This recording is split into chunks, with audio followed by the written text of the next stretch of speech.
The gaming news is starting to pick up again, with some interesting financials like Take-Two once again confirmed that GTA 6 will launch in October, November or December 2025.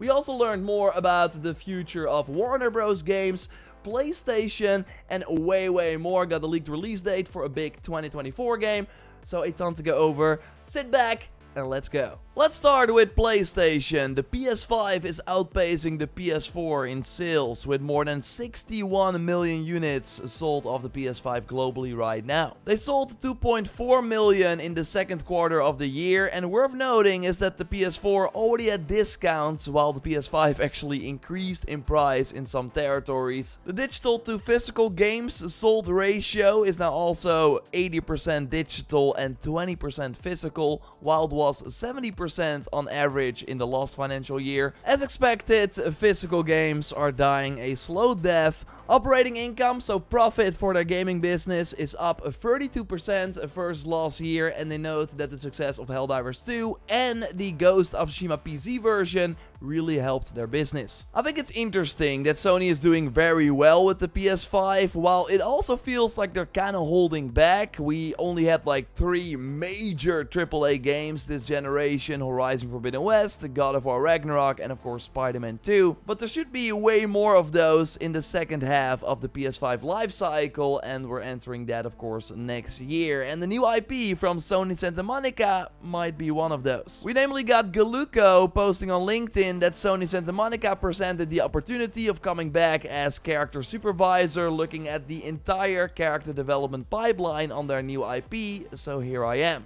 Jokes Video made this screenshot, by the way, because yeah, it has now been changed to unannounced game, as he of course was not allowed to say a new IP. I mean, we were kinda already expecting that Cory Barlog is doing a new IP after he was only in an advisory role for God of War Ragnarok. Now, I did say this generation, but I could also see this new IP still being far away, because I'm sure there's also a big team inside Santa Monica working on what's next for God of War, which I still think is an Atreus type game that puts the spotlight on other characters than Kratos.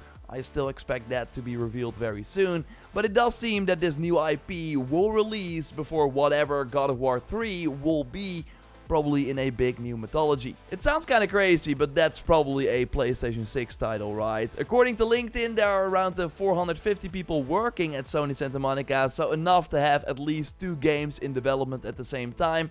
I'm really curious what this new IP will be. I'm sure it's gonna be very interesting at least. We'll of course keep you posted here. And during the investor call, Sony also noted that they overall want to aim to continuously release hit titles. To achieve this, they are refining their development processes and release schedules. Seems like they're going to be more hands-on and maybe work with tighter deadlines to not have a situation like this year, where we of course don't have that guaranteed 10 million seller like Spider-Man 2. Moving forward, they want one of those games every holiday season at least, starting next year. Like, we will have to wait and see if they can hit that, but it's at least nice to hear a message like this, while the previous investor calls were really focused on releasing as many live service games as possible.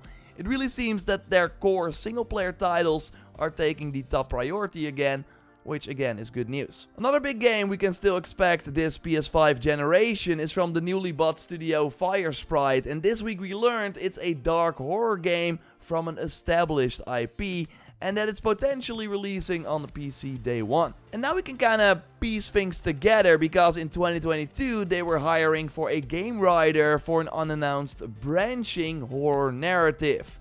People are now thinking that this game is Until Dawn 2, which would make sense looking at the fact that Sony is also doing a remaster of the first game that will be out later this year on PS5 and PC, and the movie started filming recently as well, so I can see Sony invest even more in the franchise by making a sequel, and I would be down. Let me know if you would want an Until Dawn 2 in the comments down below. Moving on to Warner Bros. Games, they had a pretty rough quarter with a 41% year-on-year drop in Q2 Q2 gaming revenue, and that is because Suicide Squad is not doing great, especially compared to Hogwarts Legacy that they of course had last year. And worth noting is that during this quarter where they had the significant drop, they also had the return of Multiverses. It saw a huge spike in players on Steam on the relaunch day of almost 100k players. So I was like, okay, how's the game doing right now? And I'm kind of stunned by this. Only a few thousand concurrent are left. So Multiverses is not doing great either. So we got rumors again of Warner Bros. Maybe looking to sell off some of their gaming division. So maybe other publishers would be interested in Warner Bros. Montreal, the studio behind Gotham Knights, Rocksteady,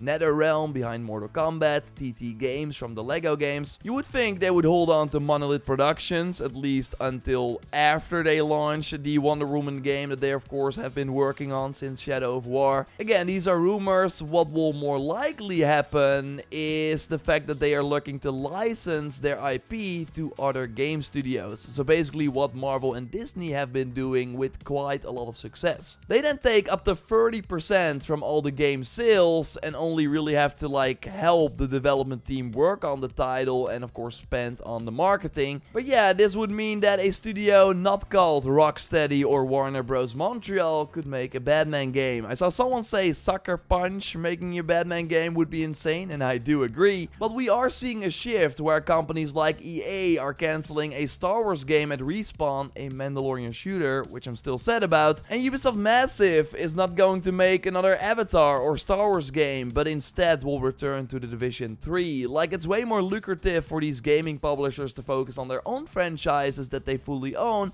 than to have to share a ton of money with Disney or Warner Bros. Especially now that getting a license doesn't really guarantee success anymore. Look at Guardians of the Galaxy, and I also don't think that Indiana Jones is going to do really well. It would have probably been smarter to make another Wolfenstein that might sell just as well or a little less, but then you don't have to share any money with Lucasfilm. But yeah, for a company like Warner Bros, it's a very lucrative deal, and they are struggling big time to get good DC games made inside their own studios, so finding a good partner is totally in their best interest. So we learned, thanks to Bloomberg, that they have a director's cut for Hogwarts Legacy planned. My prediction is that we see that at the end of this year, or maybe early 2025 at the latest, and then hopefully after that the Wonder Woman game with the Nemesis system. But after that it will probably be many years before they have any other big release. So yeah, it's smart to look at other teams. And if you got like a cool, hey, I want this Warner property to go to this team, let me know in the comments. I'm curious about that.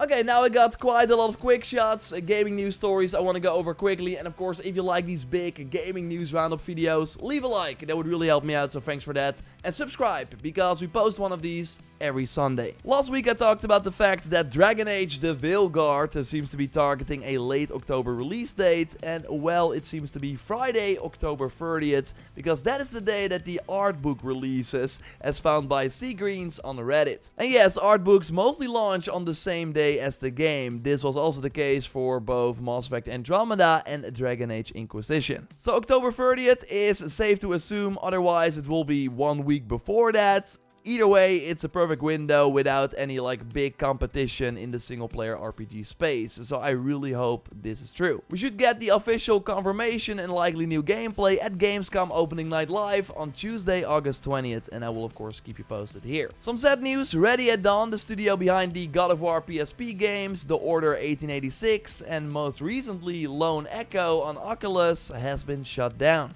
They were bought by Meta in June 2020 to focus on VR titles, but those have not been a success. But yeah, especially for the PlayStation audience, The Order 1886 is of course the most notable game. It was an early generation PS4 title, of course, that still looks stunning to this day, but left much to be desired thanks to the very short playtime. I remember finishing it in like 5 to 6 hours. It ends abruptly as well. It feels like you're in the middle of the story. There's no real boss fight at the end too. If you paid full price for this, then you totally felt ripped off. But we now did learn that they planned a sequel before they were acquired by Meta, which would improve the gameplay a lot.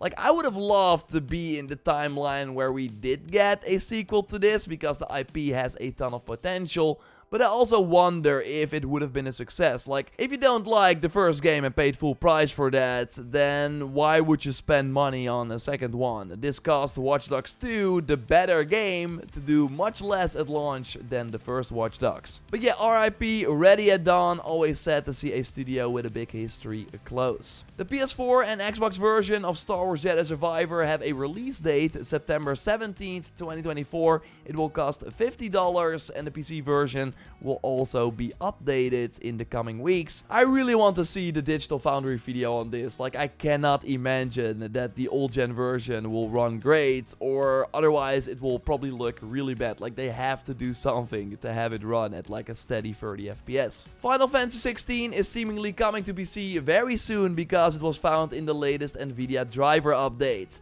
Maybe this could also be an announcement at Gamescom Opening Night Live on August 20th. Maybe a shadow drop, it's available now. This was my favorite game last year. I really think many people slept on it on PS5. Even if you've never played a Final Fantasy before, I can really recommend it. Like, look at a sale or something, it's totally worth your time. But now at least a big new audience can play it on PC. And I hope that shadow drop prediction is true, because it's not smart to launch around God of War Ragnarok. That will of course be dropping on PC on September 19th. Okay, let's approach this next one with a grain of salt, but this Twitter account has been right before, and they shared now information on a Crimson Desert that it will of course be playable at Gamescom. We already know that. We'll of course have a video on that very soon. Now they noted that it will be a 30-minute demo at Gamescom, but that a 1-hour raw footage like video will be uploaded to YouTube on the same day. So that should be August 21st if I had to bet. They note that there will be another demo in November, maybe for press and creators, that we can play the game and tell you about it. And the release date will then be announced at Game Awards in December, and it should be in either January, February or March 2025. Really hope it looks as good as last year's trailer, and I will of course tell you everything you need to know, so stay tuned for that. This coming week though, it's the final week before the Wukong launch. We're really almost there. We might have one more video on that game before that point, so stay tuned. I want to do another Outlaws video as well with some exclusive info we got from our interviews with the developers, so look forward to that. The Assassin's Creed podcast I do with Fragnard will be back on Wednesday live on the channel. You will see a countdown very soon on the channel. And I will also be doing my show with Luke Stevens on his live channel on Wednesday. If you're not familiar, search Free Roam Podcast on your favorite podcast service like Spotify and check out the last episode we did. There were a ton of interesting discussions in that one, so I think you will like it. And of course, we will have another big gaming news roundup video like this at the end of the week, so subscribe to not miss it. A like would really help me out, and check out the video I did on Atlas Fallen, an open world game that totally deserves a second chance in 2024 after the big free update. You can watch it by clicking on the screen. I will speak to you very soon. Goodbye.